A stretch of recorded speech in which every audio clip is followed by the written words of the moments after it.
After this week's tumultuous events in Zimbabwe, activists have expressed fear that their struggle is facing an unprecedented clampdown. Let's go to Harare now for the latest from Zimbabwe. Xolisani Ncube, our correspondent, is standing by. Xolisani, thank you so much for your time. Now, we've seen tumultuous events happening in that country and also some support from South Africa with that march in Pretoria. What's the latest there now? Well, I can say that the situation still remains tense in Harare and the country at large. You know, activists, many of them, they are still in hiding. They are yet to come back to their homes. Those who were behind the planning of the July 31st, demonstrations, and we saw the police and the military moving in, trying to stop the demonstrations. And those who were behind that, those demonstrations, they are still in hiding. And those who have been arrested, they are still in incarceration. As you might know, Chingono is still at the Harare prison. So is Jacob Vume. So I would say the situation still remains so tense.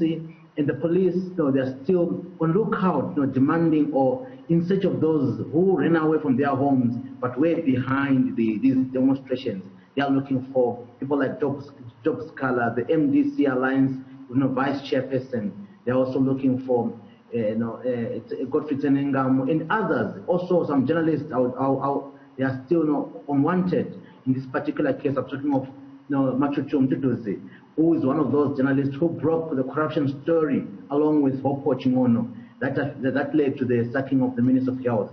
So it still remains tense, and the lives of people are still at risk. Now, you say that the lives of people are still at risk, but we've heard from various sectors over the past week that there are really no human rights abuses in that country, even though we've seen through some of your reporting that people are living in fear in Zimbabwe. Well, government has come in and tried to say, no, there are no human rights violations. Really, I would say that that's the definition of human rights violation from the government perspective is when they believe people are being killed daily. But when people live in fear, when people cannot express themselves freely, when people cannot assemble freely, by any definition, be it the Constitution of Zimbabwe, be it the international law standards, that defines human rights violations. Currently, as I'm talking to you, Tumultuous is still in hiding. He's being sought after by the police. They allege that he was part and parcel of those who were organizing or inciting the people to go and demonstrate on the 31st of July. As I talk to you right now, Jim Konaka, an opposition member, is in hiding. I can tell you that Job Scala is still being sought after by the police. So I really don't know what the government is saying when they say that there are no human rights violations, unless they define human rights violation as killings and actual beatings, which they are still there, but probably not being broadcast or not being made public. What is there is people are hiding, people are in fear of the state. Just this morning, we saw a statement from the Zimbabwe Lawyers for Human Rights, the lawyers who are representing Chingono and Jacob Vume. They raised an alarm to the effect that their two clients, Chingono and Vume, have been moved from the Harare Remand Prison to Chikorobi Mason Prison.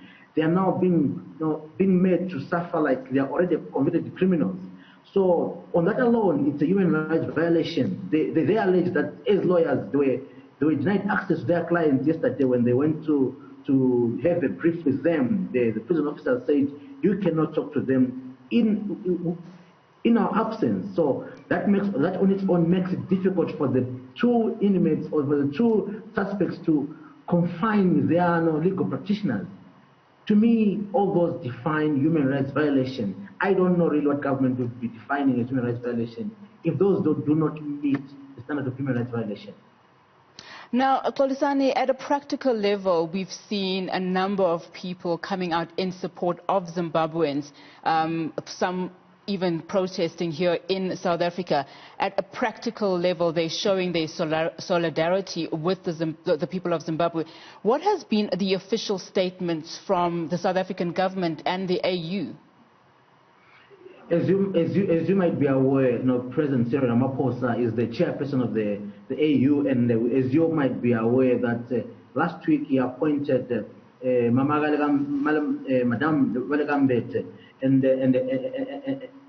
Dr. Sydney to come and or to be a part of the delegation that will come to Harare to mediate and assist, in quelling the atmosphere and trying to bring the warring parties together.